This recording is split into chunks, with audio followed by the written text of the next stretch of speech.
Pour les personnes handicapées, le travail représente un grand pas vers l'autonomie. En décembre 2016, le restaurant Le Reflet à Nantes a fait le pari d'embaucher des personnes trisomiques pour assurer le service et travailler en cuisine. Une expérience pleinement réussie. Ça va Antoine ? Ah, ça va. C'est une table gourmande et singulière. Au service derrière les fourneaux, ils sont 6, avec un petit quelque chose en plus. Comme Pauline et Caroline, Maxime, Anne et Antoine. Paul est trisomique 21. La cuisine. Je mets donc peut-être. Non, les épluchures ici, les épluches. Épluchures et patates.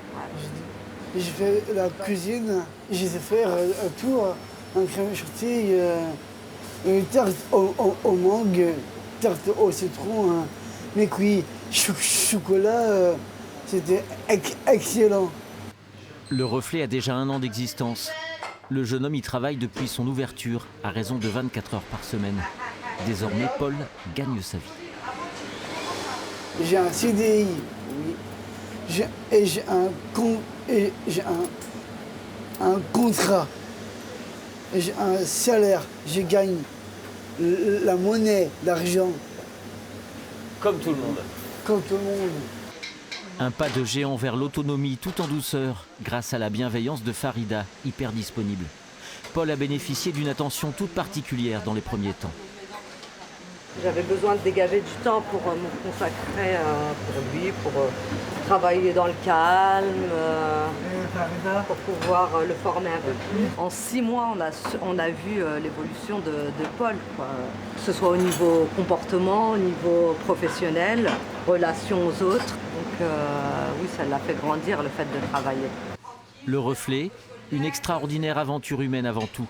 Car l'enjeu va bien au-delà de la création de conditions de travail taillées sur mesure pour les personnes trisomiques.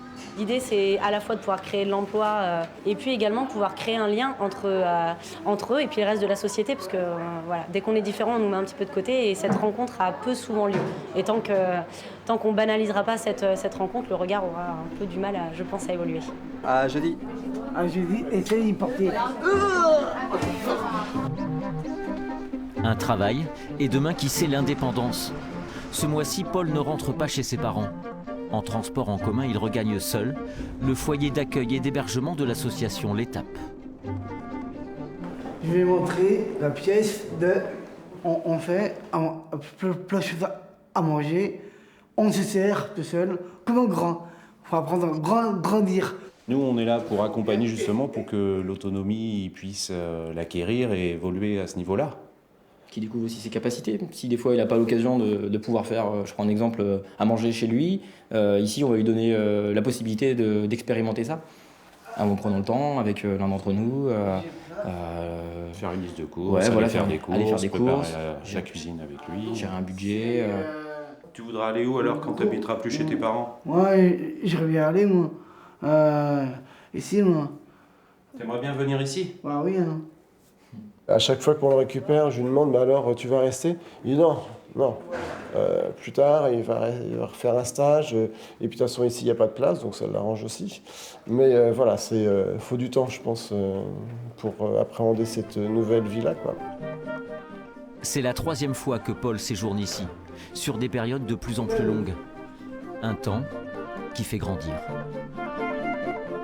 Des foyers d'accueil et d'hébergement de ce type mériteraient d'être développés car le manque de place est criant. Paul, par exemple, devra attendre plusieurs années avant de pouvoir intégrer définitivement ce genre d'habitat.